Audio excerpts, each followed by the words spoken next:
how to connect MetaTrader 5 with Vantage. Hey everyone, welcome back. In this video, I will show you how to connect MetaTrader 5 with Vantage. So let's get started.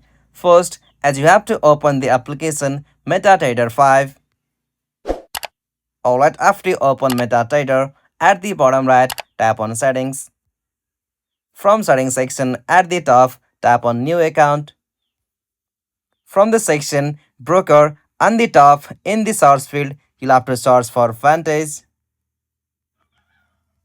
Alright, after you search it, from here, you'll have to just select the Vantage, whether your account is exists. So like you can choose Vantage FX or Vantage Global Prime.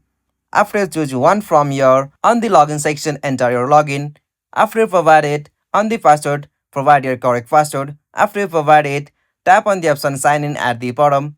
After you give correct credential for your Vantage account, you'll be able to easily sign in or connect MetaTrader 5 with your Vantage account. Hope you found this video helpful to you, and please don't forget to give a like and subscribe to our YouTube channel for more quick and short tutorial like this.